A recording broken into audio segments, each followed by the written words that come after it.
ಇವತ್ತಿನ ದಿನ कांड करण्यामध्येच गेलंय. ते काय म्हणून कळायचं असेल तर व्लॉग एंड तक नोड्री गोतागतेती. नमस्कारी ಎಲ್ಲಾರ್ಗೂ आणि नमस्कार सर्वांना. सकाळी उठून सगळं आवरून ಚಪಾತಿ ಹಿಟ್ಟ ನಾದಿದ್ನಿ ಮತ್ ಇವತ್ ಚಪಾತಿ ಜೋಡೆ ನನ್ ಫೇವರೇಟ್ ಮಡಕಿ ಪಲ್ಲೆ ಮಾಡಾತೇನಿ आणि सकाळचं दररोज गरम पाणी प्यायचं ಈದ್ ನನಗ ರೂಢಿ ಆಗೇತಿ. मत ಈ गरमी संबंध ಬೆಳಿಗ್ಗೆ लघु जळका ಮಾಡಿದ್ರೇನು ಏನ್ ಯೂಸ್ ಇಲ್ಲ. का म्हणजे मी ಚಪಾತಿ भाकरी करताना घामेನ परत एकदा आंघोळ होतंय माझं. ನಾನು ಫ್ರೆಶ್ ಆಗಿ ನಾಷ್ಟಾ ಅದು ಮಾಡಿ ಇವ್ರು ಹೊಂಟ್ರ ಆಫೀಸ್ಗ. मत ಇವ್ರು ಹೋದ್ಮೇಲೆ ನನಗ್ ಕೆಲ್ಸ ಅರೆ ಏನ आता घरी आहे म्हणजे खाली बसायला तरी फार कंटाळ येतंय. सकाळी सगळे मॅट तरी धुಟ್ಲು. ಆದ್ರೆ ಇದು ಕ್ಲೈಮೇಟ್ ಅದೇನ್ ಹೇಳಾಕ್ ಬರಂಗಿಲ್ಲ ಅಂತ मशीन ಒಳಗ್ ड्राय ಮಾಡಿದ್ನಿ. ಯಾಕಂದ್ರ 1 to 2 hour ಒಳಗ ಒಣಗಿ ಬರ್ತಾವ. आता पावसाळा स्टार्ट होणार आहे तर ह्या क्लायमेटचा काय भरोसा नाही. आणि मी इतकी बाद आहे सांगतो.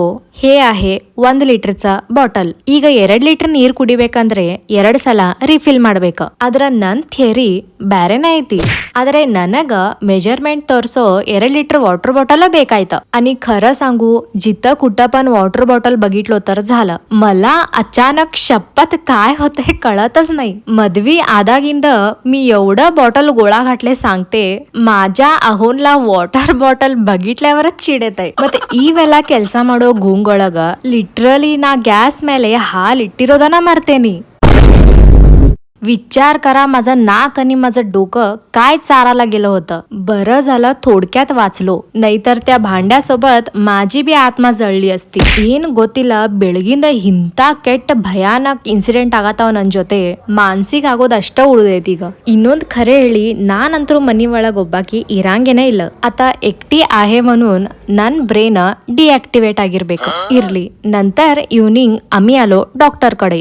ಎಲ್ಲರೇ सिरियस ತಿಳ್ಕೊಂಡೇರಿ. मला नाही अहोनला दाखवायला आलोय. चला मग नेक्स्ट व्लॉग ओळख मीट आगो ना. बाय.